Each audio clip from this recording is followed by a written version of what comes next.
Why don't we just dig right in to the question that's been on my mind for a while, which is this. You became the CEO in July of 2015. That's correct. And this after a long career at Boeing. You pretty much went there after graduate school. Since you've been the CEO, the market capitalization of the company is up about 100%. The stock price is up about 140%. Yet you also ride 120 miles a week on a bicycle.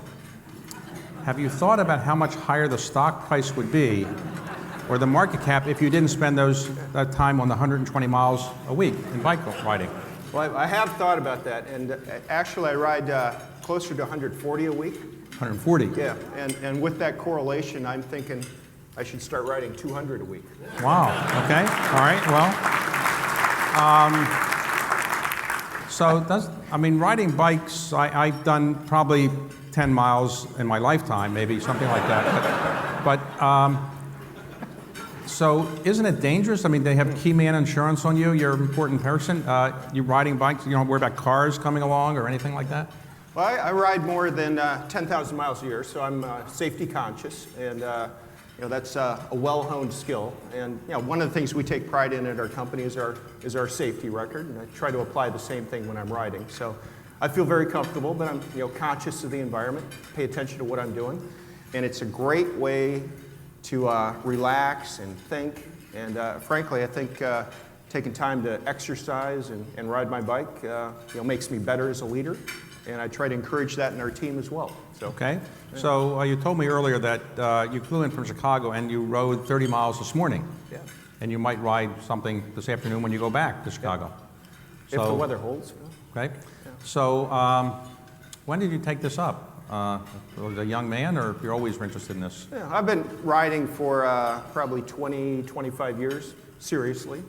And enjoy it every day. One of my favorite things is to go out on bike rides with Boeing teammates. So I often travel with my bike, and I can drum up some Boeing riders at almost any one of our sites. And we hand out Boeing jerseys. It's a great way to get out with the team. Engage. Any of them ever go faster than you, or they're not allowed to do that? Yeah. Some try. Some try. They still with the company, or? Yeah. I like a challenge. Okay. One other thing that I found unusual in reading about you is that you seem to be fueled by Diet Mountain Dew. You drink enormous amounts of it. It is this. one of my favorite drinks. Yeah. So you have some here. Yeah. Is there something in it that I don't know about? But would I look like you if I could drink the Diet Mountain Dew? Sure. Okay. All right. Okay. No, hey, it's good. It's a good energizer for me. Right? No coffee, just no. Yeah, I'd say it's the equivalent of people who might drink a few cups of coffee a day. I prefer Diet Mountain Dew. Okay. No calories, all the caffeine. Okay. It's good combo. All right. So you serve those everywhere at Boeing. I assume they have that. Yeah, pretty much. So let's talk about the company you're leading now. The company is an extraordinary success story. Started by Mr. Boeing many, many years ago. The company is how old now? We're 102 years this year, so we celebrated our centennial 2016. And are there members of the Boeing family still around? Or? They are. In fact, some of those members participated in our centennial event. We did a big celebration event at the Red Barn facility, which is where the Boeing company started back in 1916. And some of the family members joined us there. Okay, so the company is in very, very good shape now. You have a market value of about $197 billion, $198 billion. It's gone up, as I mentioned, a lot under your leadership. In fact, all the aerospace defense contractors actually seem to be doing pretty well right now. You've got record demand backlogs. The government is spending more money in aerospace defense than before. People are flying more than they are. So can it get any better than this? Is this as good as it's ever going to get for you? Well, I tell you what, this is a really strong marketplace. When I look at big industrial markets around the world, aerospace market, I think, is the strongest. It's growing faster than GDP. A lot of that's driven by commercial passenger traffic, which is growing about 6-7% a year consistently. And one of the big drivers behind that is the population that's now entering the middle class and has the ability to fly. We have 100 million new passengers every year in Asia, new passengers. And our estimates are that less than 20% of the world's population has even taken a single flight. So tremendous growth opportunity ahead. And then, as you said, strengthen the defense budget as well. And we're encouraged by some of the re-strengthening of the defense budget here in the U.S. and amongst some of our allies. So recently, the tax bill was passed, and it's a big tax cut for a lot of corporations, and you were one of the companies that I think benefited from it, and maybe were pushing for this tax cut. So what are you going to do with all the extra money that you have? Well, first of all, I applaud the fact that tax reform was passed. It's a big deal, and I want to thank the administration and the Congress for taking that action. I think it was the single most important thing we could do to unleash job growth in the U.S.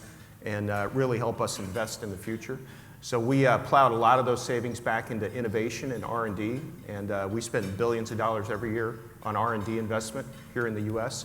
And another big thing we did is immediately upon passage of the bill, we announced an investment of $300 million in our workforce and workplace. So that includes $100 million in training for our employees, $100 million in infrastructure for the future, workspaces, and then $100 million in community giving, which is perhaps the most important part of that. And that $100 million in community giving, in fact, today, we're going to be announcing the fact that we're identifying $54 million of specific grants that we are rolling out today as part of that investment, making it real. Okay. And as you well know, also with the Kennedy Center, we've accelerated our $20 million investment there, and we're adding another $5 million to our investment in the Kennedy Center. Thank you very much. All of that is being announced Okay. today. Well, if you ever need tickets to Hamilton, call me. Deal. Great seats. So, well, it's a great place, and as I said, investing in the community is a big part of who we are. So, thank you for that. And let me ask you about some things that might not be as positive. So, yesterday, the President of the United States announced that we're going to get out of the Iranian agreement. You had already sold, I think, $20 billion worth of airplanes to Iran. What's going to happen now to that? Yeah. Well, as you know, back when the original Iranian nuclear agreement was signed, part of that package was airplane sales. And so we signed some initial deals with Iran Air, which included both 737s and 777s. All of that is subject to U.S. licensing as it has been throughout the process. So we continue to stay completely inside the U.S. government process here, and we're going to continue to do that going forward. We had not made any Skyline production slot commitments on those airplanes, and I think most sensitive to that was the 777 line, our wide-body line, and none of those airplanes are in our backlog. So we had been, pushing some of those out to mitigate our risk, and we'll continue to follow the U.S. government's lead here. It's very important that we stay inside of this process, and we've taken the right mitigation steps to make sure our 777 line remains healthy. Let me ask you, there are airplanes that are now sold, I guess, or operated by Iranian airlines that are Boeings, presumably. Yep. So when they need spare parts, can you sell them spare parts? Only subject to U.S. government licensing. So there are very few select parts that are considered safety of flight parts that we're allowed to sell. And again, all of those are subject to U.S. licensing processes. What about Airbus? Airbus, a big competitor of yours. Yeah. Can they sell airplanes now to Iran? We believe they're subject to the same licensing requirements.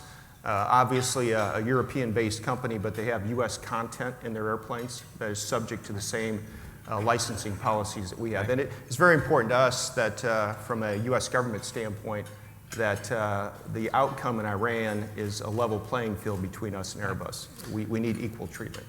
Okay. Early in the administration, President Trump said that the Air Force One plane was too expensive, and he wasn't happy with the cost of it. He got your attention, I guess. And had you ever met him before he said that, or? That was shortly after that was the first time we met. Okay. Yeah. Okay. And where did you meet? In the Oval Office or somewhere else, or what was it like?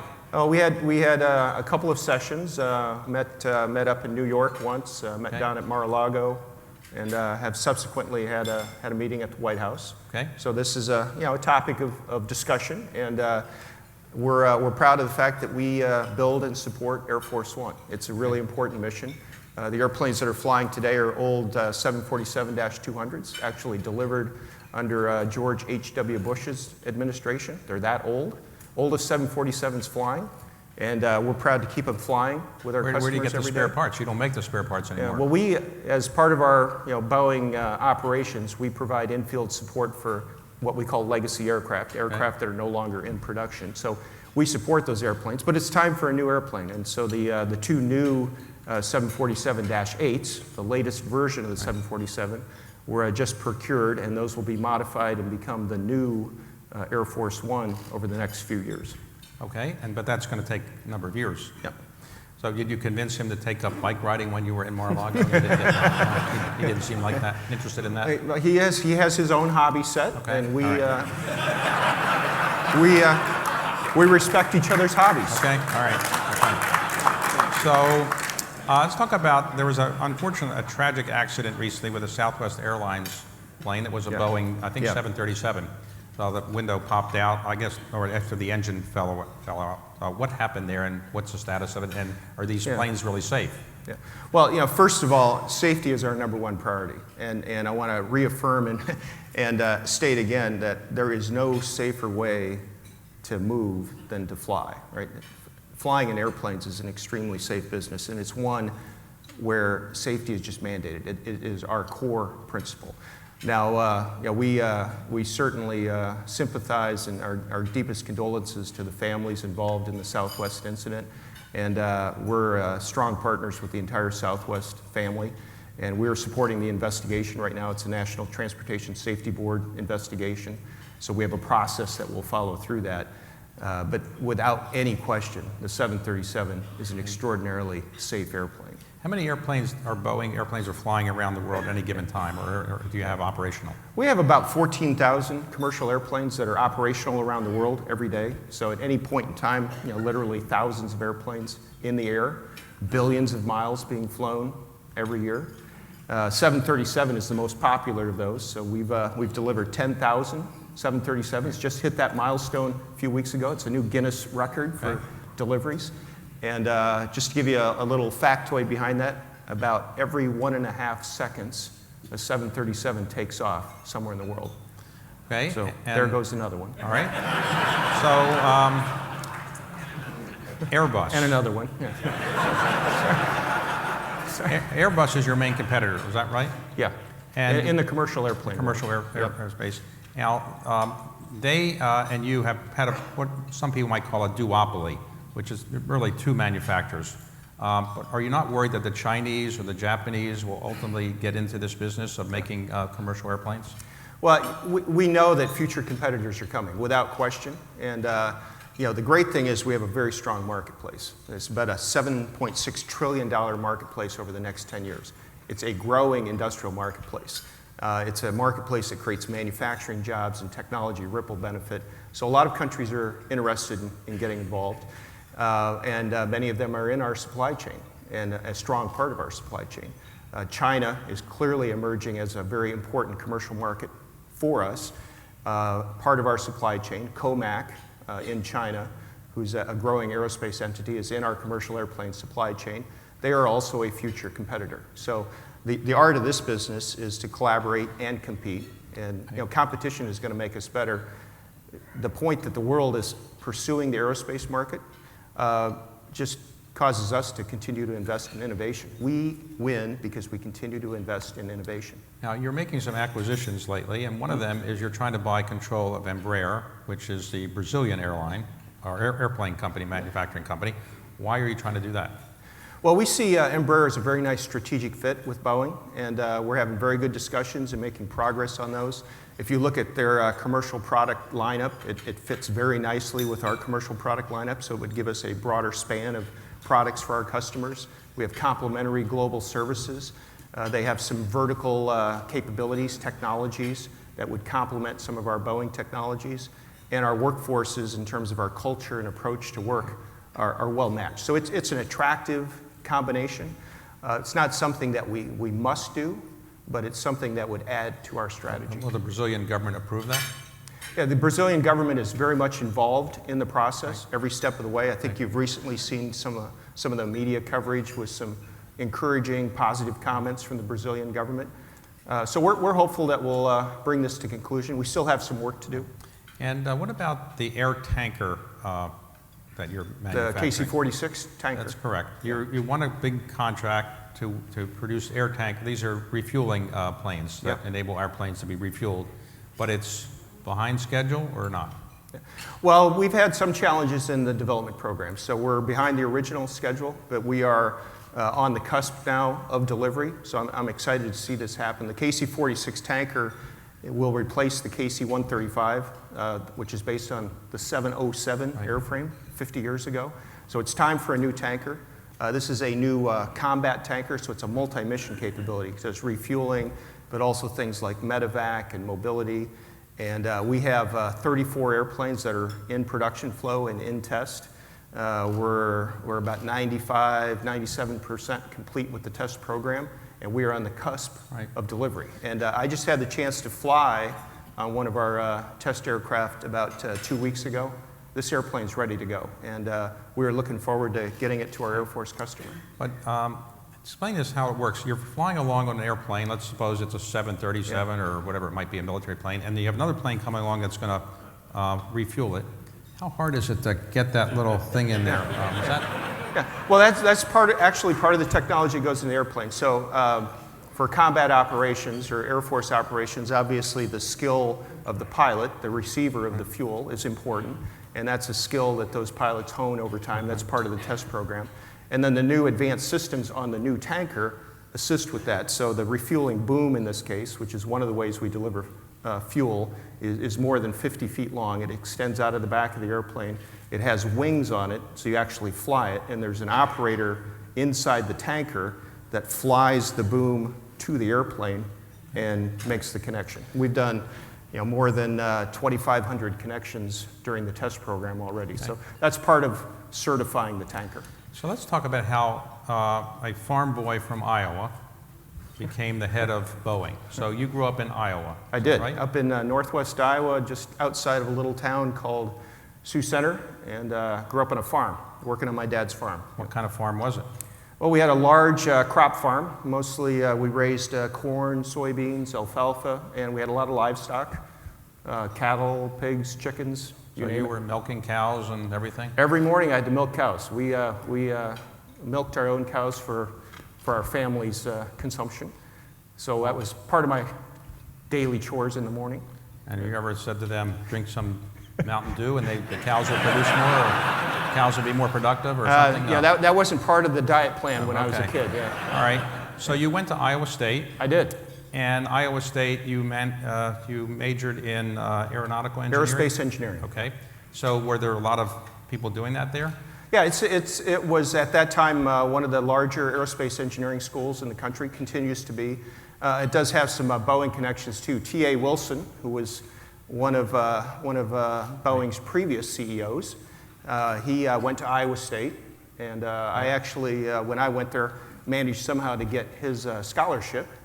And that led to an opportunity for a Boeing internship. So between my junior and senior years at Iowa State, I did an internship at Boeing in Seattle, and I got hooked. Okay. And been there ever since. Well, you got a master's degree at the University of Washington. Was that while you were working at Boeing? Yeah. Okay. That was part of Boeing's education while you work plan. Yeah. All right, so you're from Iowa. You have the scholarship from one of the founders of Boeing, but there are a lot of people who are working at Boeing. So what did you do that enabled you to rise up? You joined in around 1985?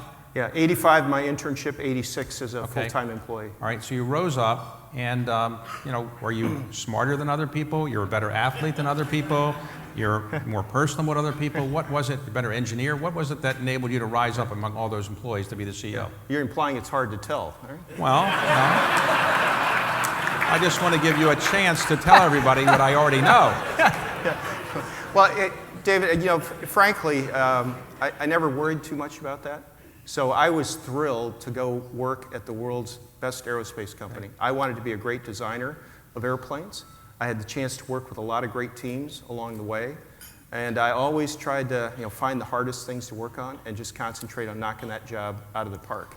Okay. And that may not sound like much of a career strategy, but it worked okay. out. Okay, so at a very young age, you were put in charge of running a program for Boeing where they were trying to get the Joint Strike Fighter contract, which is the biggest contract the Pentagon's ever given.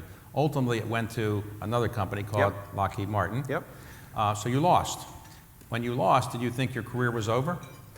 No, and it really wasn't even my construct around that program. We were very focused on winning, and I was the chief engineer for what was called the X-32 prototype. And that was an extraordinary time in my career. And I had, again, worked with a fantastic team, but in 4 years we went from roughly a clean sheet of paper to flying 2 X-32 prototypes. And clearly disappointed that in the end we didn't win, but I learned a lot as a leader. And sometimes when things don't work out, you learn even more. I can tell you that the technology benefit from that program, the talent benefit, how those people then subsequently spread out to the rest of Boeing, it created a benefit that's lasted for decades. Now, you ultimately became the head of the defense division of Boeing, and it's moved to the Washington area. It was in St. Louis. And why did it move to Washington? Well, I think one of the principal reasons for that was to get a little closer to our customer here in Washington, D.C. And under Leanne Corrett's leadership, she's here today as well, lead that business, we decided to make that move. It's important for us to have that close customer contact. And our defense and space business has big operations in many locations. St. Louis, but Seattle, Southern California, Huntsville, Florida, Space Coast, a variety of areas around the country. Now, your company is headquartered in Chicago. It was historically based in Seattle. A number of years ago, it was decided to move to Chicago. Why Chicago? Well, this occurred back in 2001. So, as I said, I started with Boeing in Seattle. And subsequent to the merger with McDonnell Douglas, we evaluated a number of different sites for where we might headquarter the combined company, with Boeing being in Seattle, McDonnell Douglas being in St. Louis. The desire was to find a third site that could be a place where we could host the whole enterprise. And we went through a site selection process, and that eventually ended up being in Chicago. Great global connectivity, great workforce there for the corporate level jobs that we needed, and a place, again, where we could connect to the markets. But you don't think any other companies based in Seattle that might want to relocate a headquarters would necessarily go to Chicago, right? They might come here. You'd have to ask those companies. Okay, all right, okay. So let's talk about the defense. By the way, we still have half of our people in Seattle, so we have a very strong team in and now you have about Northwest. 140,000 employees? Around 140,000, So let's talk about the defense business. You make the F-15? F-15 Eagle, All right, so how fast does that go? I can tell you it goes about Mach 2.5. Okay, have you ever been in that plane? Or? I have. I've had a couple of flights in the F-15 Eagle, back seat, right, so flying with a Boeing pilot. But I've had a chance to fly in the F-15 Eagle and in our F-18 Super Hornet. I've flown an Apache helicopter, a few others too. That's one of the great parts of this job, is I occasionally get to fly. So when they do a barrel roll, what is that like? Does that feel like fun, or is that a little nerve-wracking? Well, it's fantastic, yeah. In a fighter jet, it's not really a barrel roll, it's more of a snap roll. Right.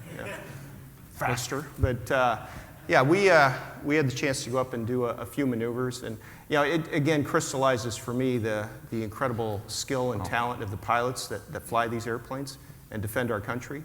And we know that we work on amazing products that support important missions. The pilot that flies the CEO, is that a special job, or do they tell the pilot, be very careful, this is the CEO, and anytime it goes wrong, your job is over?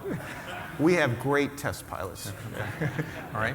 Yeah, and it's nice to go up on one of these tests because you kind of get calibrated. They get you accustomed to the airplane. They say, hey, we're going to go to 2 Gs. How do you feel? We're going to go to 4 Gs. How do you feel? We're going to go to 6 Gs. How do you feel? Okay. Starting to get to my threshold, right? So, but you step into it.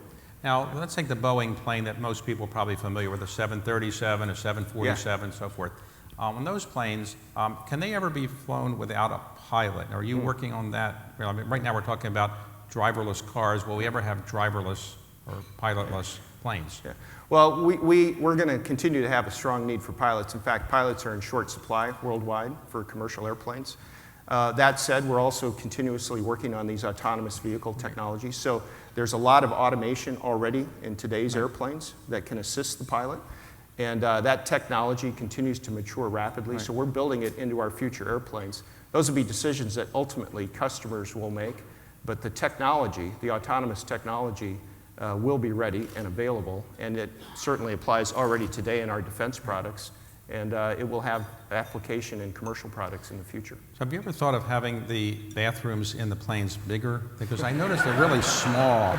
You know, if you want to change clothes or something to get ready for something else, it's really hard. Has that ever been a problem anybody's mentioned when you design these planes? Again, our airline customers typically select the lavatory geometry, I see. and we support that. Now, I will say, if you'd like to get a BBJ, we could tailor the lavatory for you. Okay. So more flexibility. Do you have people that you can try it out for like 6 months and see if you like the BBJ before you don't have that program?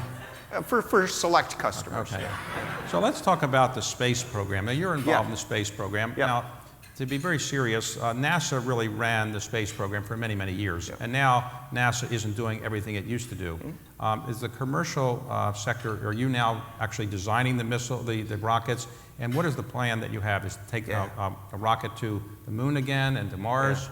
I think this is the most exciting time in our country's space program in decades. And we're literally working on things now that are bigger than the Apollo program. I'm not sure it's as well known across the country, but we are in the midst of a space transformation in this country. And the commercial entrants here are adding energy, Blue Origin, SpaceX. In some cases we compete, some cases we partner, but they're adding energy. Boeing is making investments. We're building a new CST-100 Starliner, which will be the first American-made capsule to get us back to the space station. We're going to celebrate 20 years on orbit at the International Space Station over the next couple of years. And we're building the new rocket to Mars with NASA. And I think in particular, as we look at deep space exploration, NASA has an incredibly important job there. And this new space launch system, it's a rocket that's about 38 stories tall, about 9.2 million pounds of thrust. If you want to put that in car terms, it's about 207,000 Corvette engines. And we're going to do first test launch here over the next couple of years. We're going to do a slingshot mission to the moon, return to the moon, set up a lunar gateway, and then we're going to go to Mars. And the first person to step foot on Mars is going to get there on a Boeing rocket. Really? Yeah. Well, they come back on a Boeing rocket. Yes. Okay, all right. In Boeing's version of the space business, it's always a two-way trip.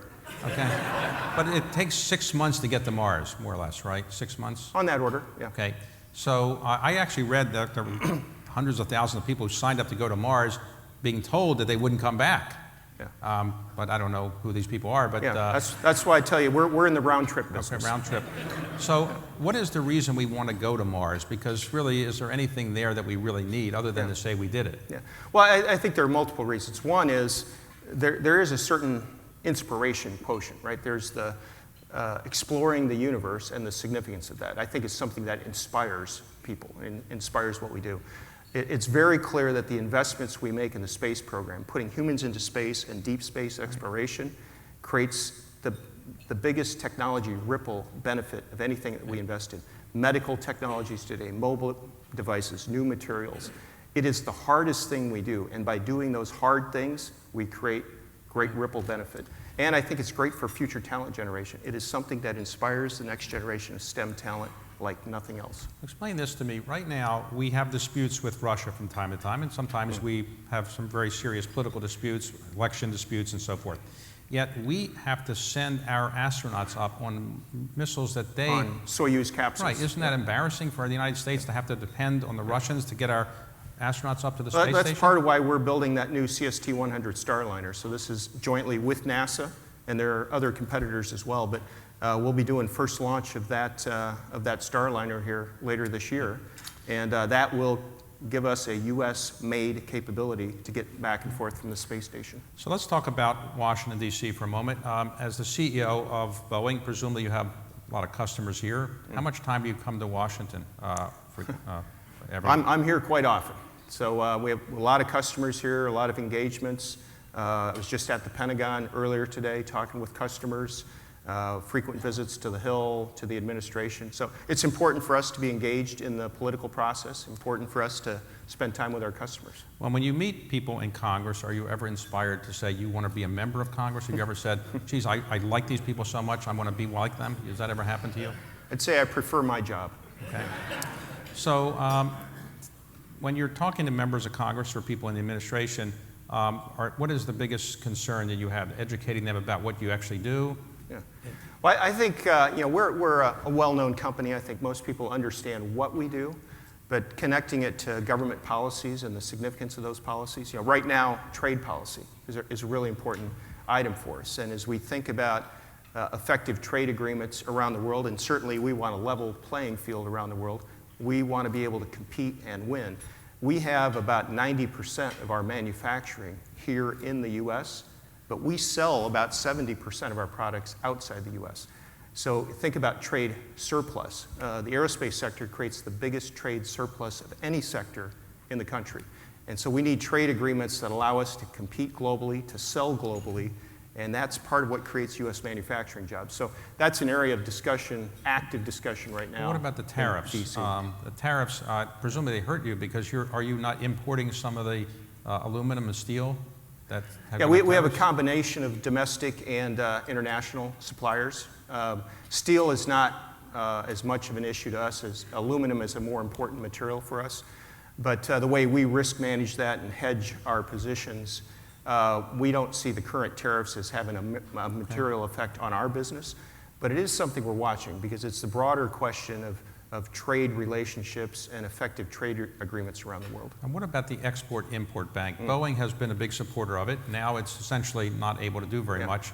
So are you lobbying for it? And why should the United States Congress be interested in Boeing being able to help its customers finance its sales? Well, we're very strong supporters of the EXIM Bank, and we're still hopeful it'll get back up to full operations. We do have 4 nominees for the EXIM board that are at the Senate right now, and we're encouraging the Senate to move forward so the bank can restart its operations. But the EXIM Bank makes great sense for U.S. jobs. This is a credit agency that allows international airlines to buy airplanes and provides backstop financing, and those are U.S. manufacturing jobs. Our estimate right now is that there's about $35 billion of deals waiting in the hopper at the EXIM Bank, well beyond Boeing deals. And those benefit jobs across the U.S., and primarily they benefit small and medium-sized businesses. But Boeing has done, you have 7 years of backlog on commercial airplanes. So you have so much backlog. Has it really hurt you that the EXIM Bank hasn't been operational? Well, it hurts us because competitors around the world have access to that. Airbus alone has 3 equivalent agencies in Europe. And sometimes we have international customers when they're trying to pick between a Boeing or an Airbus jet. Credit financing can be the deciding factor. So even though we have a strong backlog, and she said we have about 5,800 commercial airplanes in backlog, a long view, and certainly that's an advantage, but every day we are competing. And EXIM Bank is about competing today so we create jobs for tomorrow. Right. Suppose I'm a customer and I want to buy 10 airplanes. I want to buy 10 Boeings or 10 Airbuses. Prices are going to be the same. What is your argument about why Boeing is a better airplane manufacturer than Airbus? Tell me why your planes are better than the Airbus planes. Well, our airplanes are a better value, right? They're better operational capability. They're more reliable in the field, more supportable. If you take a look at narrow bodies, where it's the toughest competition between our 737 MAX family and Airbus's A320 family, our airplanes are generally 5 to 7% lower operating cost for airlines. So we bring more value to the table. And frankly, I'd put our money on our team. We have an incredible team, skilled workers, supply chain that's best in the world. So have you ever tested out any Airbuses? You ever fly on a plane that's an Airbus just to see what it's like, or you don't need to do that? I've flown on them. It's not something I spend a lot of time pursuing. Okay. But I would suggest if you were to survey the crowd, people that have flown on both Airbus and Boeing, generally the reports I hear, people like flying on a Boeing airplane. All right, well, let's see. How many people here prefer Boeing? Okay. I guess you're right on that. So what about supersonic transport?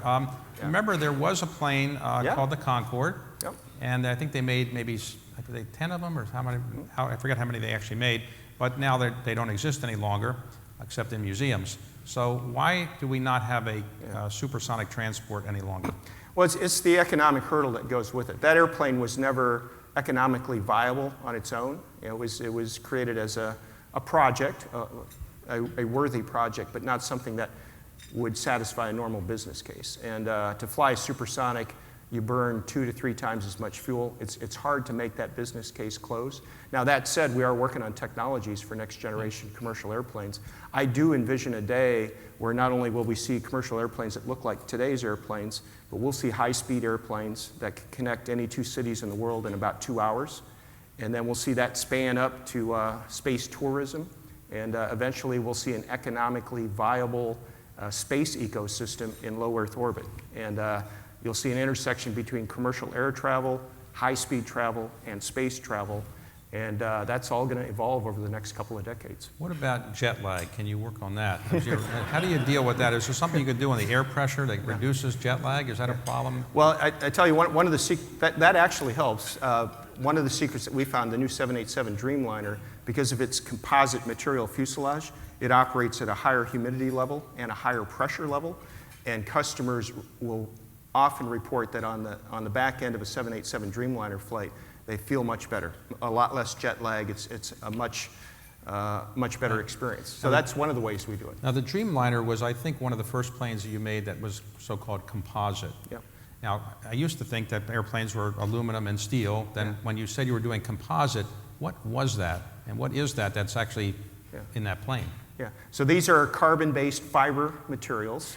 Think of them as advanced hardened plastics, if you will, but they are carbon fiber machines. So rather than taking sheets of metal and fastening them together, we use carbon winding machines that create structures in a different way.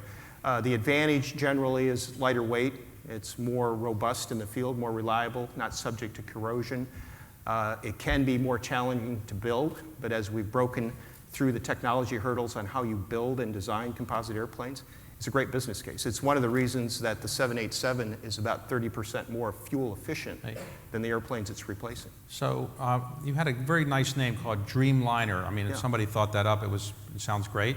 But how come you didn't name your other planes? Like the 747 doesn't have a nice name like that, or the 737. How come you don't have a name for all of them? Yeah, well, maybe that's something we'll look at in the future. All right, well. 787 was the first of that generation of naming. As you can see, we use Dreamliner there. We're using Starliner on our new CST-100. So there are other opportunities. Okay, well, can I get a fee for coming up with that idea or something?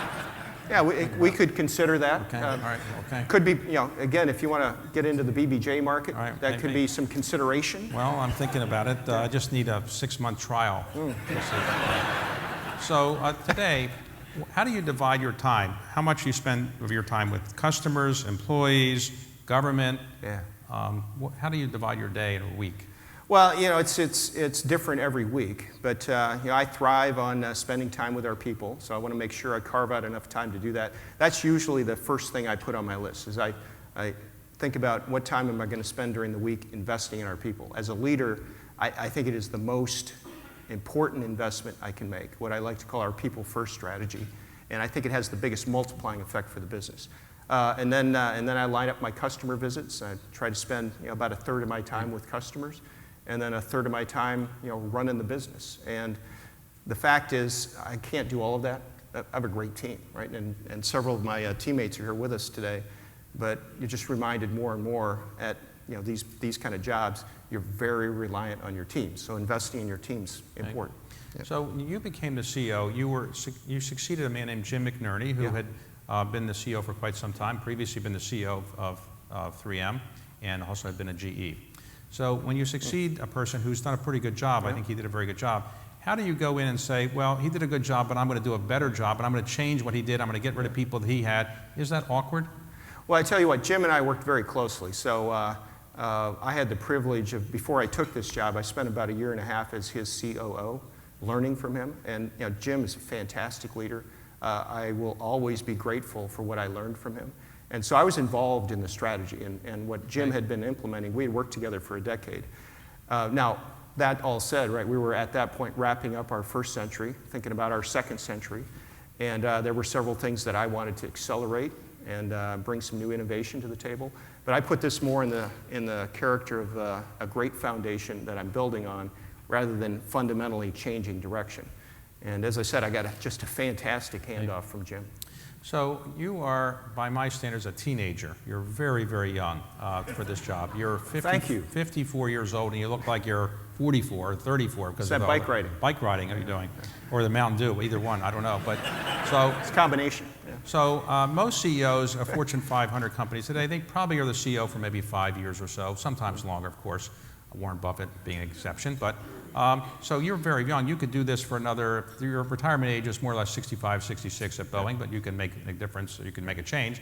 But given your age, you could do this for another decade or so. Is that what you'd like to do? I'd love to do that. Okay. Yeah. This is a fantastic job. In my world, this is the best job you can imagine. It's a great company. We do amazing things for the world. We have an amazing team. And I can't think of a better job in the world. Okay. T.A. Wilson, who I mentioned earlier, by the way, he was CEO of Boeing for 17 years. So, you know, a long-term CEO job is not unusual. So if President Trump said, you're doing a great job, and I would like you to be my secretary of something, you would say? I'm not going to answer a hypothetical. And I love what I do. I have no desire to go do anything else. Okay. And as I said, it's a fantastic job. And knowing that I work for a company that really makes a difference in the world is something I take a lot of pride in. Now, you have a number of outside activities that are not-for-profit activities. You are chair of the corporate fund of the Kennedy Center, which is the highest calling of mankind, I think, is working for the Kennedy Center. Clearly. So I appreciate you're doing that. But you're involved. Thank you. You're involved with a number of other things. What are the things that you're most interested in the nonprofit world? Well, I operate on a couple of university boards, one at Northwestern Medicine in Chicago, one at Washington University in St. Louis. So that's a connection to education that I find valuable. I participate on the World War II Museum board down in New Orleans, so a really important part of our history and honoring that generation. I also had a chance to participate in the Congressional Medal of Honor board, and that one is just a fantastic recognition of the people who have given the ultimate sacrifice for our country. And then I love to invest in the next generation. So First Robotics, I sit on the board of directors for that. I think that is one of the best investments we make in STEM education.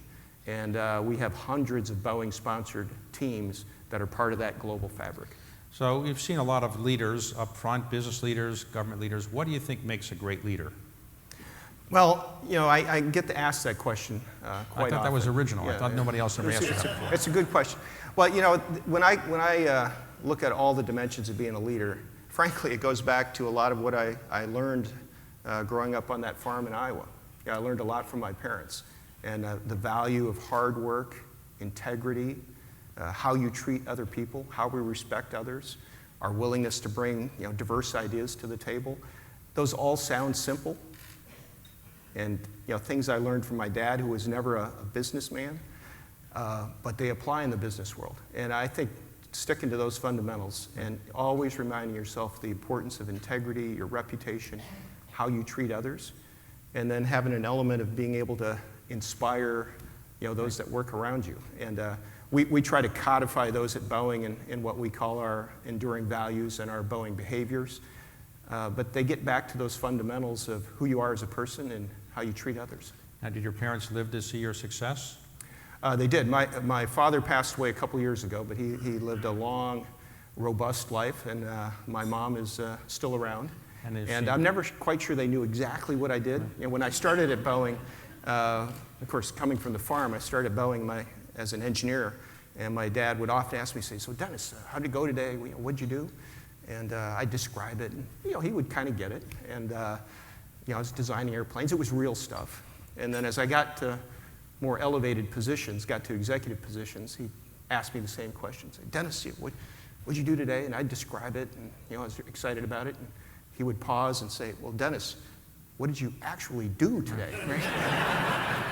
So it was a good reminder, right? Does your mother ever call you to say, "Well, she's just flew in a plane today, it was a Boeing, and this problem was here, or that problem was," she doesn't give you advice or anything about Boeing? I only hear those kind of complaints when she gets stuck flying on an Airbus.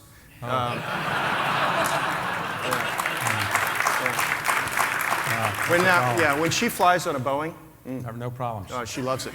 She loves it. So let me just ask you a final question. So you obviously love what you're doing. What would you like to see as your legacy when you ultimately do step down 25 years from now or whenever it might be, and you're just doing bike racing full time, and by the way, you have never actually been in bike racing. You don't do racing, do you? You just do riding. I compete in quite a few races. I love long-distance century races. So I'll do, this summer I'll do the Chelan Century up near Seattle in the Cascade Mountains. And I have the Tour de Blast scheduled. Tour de Blast is Mount St. Helens, up to the lip and back. So I love long-distance really? And races. These are, you go against people who are in their 20s, or? Absolutely. Really? Yeah.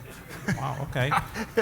And by the way, for locally here, we're also helping to sponsor the Armed Forces Cycling Classic, which is coming up here in June. Not quite a century, but I think it's about a 60, 70-mile ride, Crystal City, Pentagon loop, and a great place where we're investing in veterans. And we'll have a lot of wounded warriors riding in that ride. So that's another thing I love to do. Yeah. Okay, so eventually you would like to see your legacy be what? When you ultimately retire and you'd go to bike racing full time? Well, I'll let others determine legacy, but what's important to me in terms of reputation is one, I want to be known as somebody who invests in people, right? A leader who really invests in people and talent and takes that seriously and raise the level of the team. This theme of innovation, right? Innovating for our second century, and that we made the changes we needed to make to disrupt ourselves and bring the right technology, innovation to stay on the leading edge. We've won for a century because of innovation. We're going to continue to win because of innovation. And then I also talked to my team a lot about continuing to raise the bar for ourselves, not only to be the best in aerospace, which is an important measure for us, but to be a global industrial champion and to continue to scale up at that level. So those are a few of the characteristics of the company I'd like to see when my time is done. So have you ever thought that the Wright brothers, they were actually bicycle manufacturers? You got it. That's a great connection. Have you ever thought maybe Boeing could make some bicycles? I've been thinking about that. Now, actually, not high margin, I know. With my friends over at Trek, with their headquarters in Waterloo, Wisconsin, I've worked on a Project One bike with them, which is a specialty bike. So taking their latest Madone composite frame using aerospace technology with a Boeing Centennial paint job. That is my favorite bicycle. So there is an intersection between aerospace and cycling. Well, maybe I'll take up cycling if you have like the little bells on it and the brakes and I'll get the you one with bells and a basket. I need a basket. I need everything. So, look, Dennis, you're obviously a very accomplished executive. You've done a great job for Boeing and its shareholders. I wish I had bought the stock when you took over, but I guess it's still a good deal. Still a good deal. Yeah. Thank you very much for everything you've done. Thanks, David. Thank you. Thank you.